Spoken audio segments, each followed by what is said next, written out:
আমাদের বাগানের কচুর শাক, এটা হচ্ছে দুধমান কচুর শাক। এটা পাতাটা আলাদা, ডাঁটাটা আলাদা। ডাঁটাটা দিয়ে আজকে আমি ইলিশ মাছের ঝোল করব।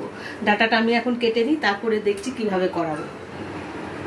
ডাঁটাটা কেটে নিয়েছি, কেটে একটু নুন জল করে ধুয়ে নিয়েছি, গরম জল করে। এই ডাঁটা আমার আছে, আর এখানে আছে আমি 3 পিস মাছ নিয়েছি।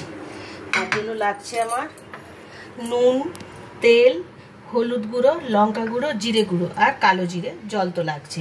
এখন আমি গ্যাসটা জ্বালিয়ে দেবো।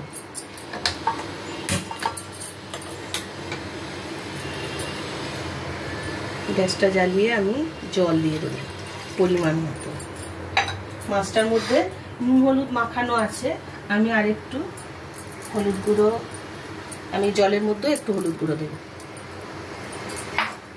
লঙ্কা গুঁড়ো মাছেও একটু মাখাবো, আমি এই জলটার মধ্যেও একটু লঙ্কা গুঁড়ো দিয়ে দেবো। জিরে গুঁড়োটাও তাই, মাছের মধ্যে একটু মাখাবো, আমি এই জলের মধ্যে একটু দিয়ে দেবো।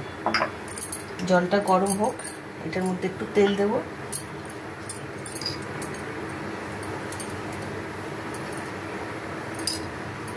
মাছটা আমি কাঁচা রান্না করব। অনেকে ভেজেও করে, হালকা ভেজে না, কিন্তু ইলিশ মাছ কাঁচা রান্না করলে খুব ভালো লাগে। সমস্ত মশলাগুলো মাছে ভালো করে মাখিয়ে নেব। জলটা ফুটতে থাকছে, জলটার মধ্যে আমি একটু নুন দেবো, নুন দেওয়া হয়নি। এখন আমি, জলটা গরম হয়ে গেছে, কচুর ডাঁটাগুলো সব ছেড়ে দেবো।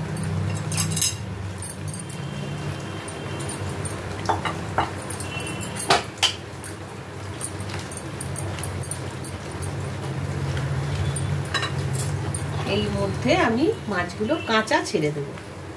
ইলিশ মাছ কাঁচা রান্না সব সময় ভালো লাগে।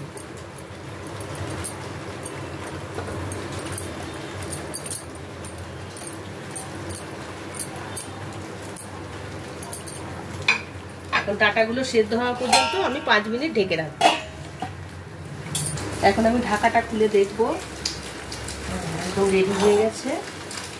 মাছটা ঢেলে নেব। কড়াইটা একটু ধুয়ে নেব।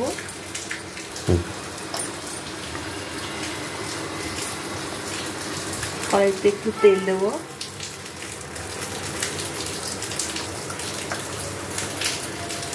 তেলটা গরম হয়ে গেছে, আমি এখন একটু কালো জিরে দেবো।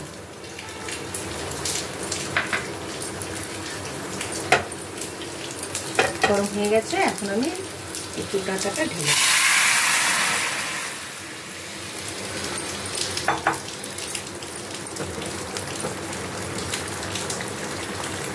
মাছটা ভেঙে গেল।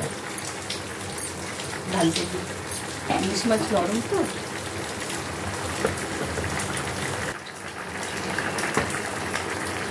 হয়ে গেছে, আমি গ্যাসটা বন্ধ করে দেবো, দিয়ে এখন ঢেলে নেব।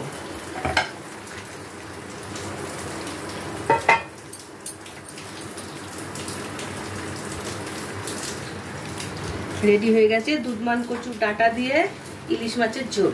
এটা শুধুমাত্র ভাতের সাথেই যাবে।